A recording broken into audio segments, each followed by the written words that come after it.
Welcome back to ABC24 This Week. We want to talk about Glock switches now, which, 6 months ago I had never heard what a Glock switch was. And now all of a sudden they're everywhere. People can buy them very easily online. The most are shipped in from China.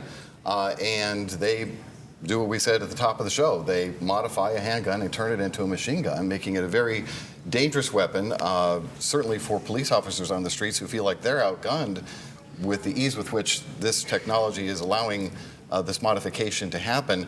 And of course, we have very recent major crime stories in which Glock switches were used. The shooting death of a Memphis police officer was involved there, and then also the Orange Mound mass shooting a weekend ago. So, yeah, so you had the Shelby County DA, Steve Mulroy, Memphis Mayor Paul Young, and C.J. Davis, the police chief, saying, please, lawmakers, step up and help us out with this.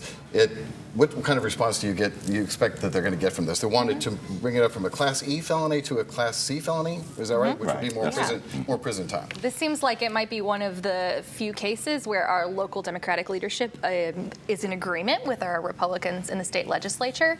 Republicans in the state legislature have generally been in favor of increased penalties for things that are already violations. What I would like to know is if there's actually any data on whether increasing it from a 1 to 3 year sentence to a potentially 6 to 10 year sentence is actually a deterrence, because 1 to 3 years is already pretty significant. So I'd be curious to know that, but I do think this might actually get passed. And of course, it's a federal crime to have one of these Glock switches too, but they just said the federal courts are so overwhelmed, they need some help at the state level too, because they just can't give all the cases to the feds. You know, you've got a good friend in the Republican State Senate, Brent Taylor. I do. Everybody trying to throw him away, but he's still my friend. He's still my friend. Big on anti-crime. But this has an interesting conflict, as Catherine alluded to, with the gun lobby, which doesn't like anything. There are some groups that if he is in favor of doing anything to Glock switches, they're going to be mad as hell about that. How do you think this shakes out? I don't know, but let me say this. I really think this is a good move. And I hope everybody will get around it. Because our own police chief said we are outgunned and outmanned here. So this is a remedy to that situation, I hope, at some level. How much, I don't know. But I hope they will pass it, and I hope our public safety team, instead of being reactive, will learn how to be proactive.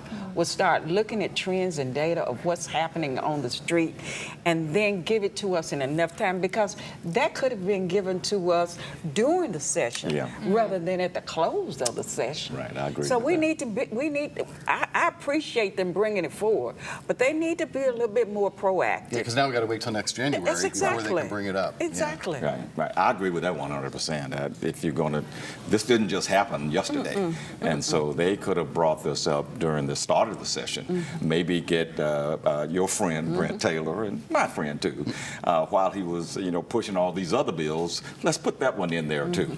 But I'm not quite so sure, Catherine, that this legislature will go for this. To your point, Richard, they don't like to see anything that's going to restrict or reduce even something as dangerous as a Glock switch. And so it's not going to be an easy sell here. I hope Brent Taylor takes it.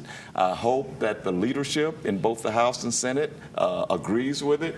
But I don't think this is going to be an easy sell at all, because anything related to guns and restricting ammo and magazines, this legislature has not shown that they care about that. In all of our surrounding legislatures, if you look at the response to the ATF's push to close the loophole on background checks at gun shows, all these state attorney generals, including those from the Mid-South, all coming out this week and saying, no, this is a violation of the Second Amendment and it cannot happen. And Scrimeti, who was our AG, was right in there with them. Yep. I mean, he's one of the more partisan AGs we've ever had.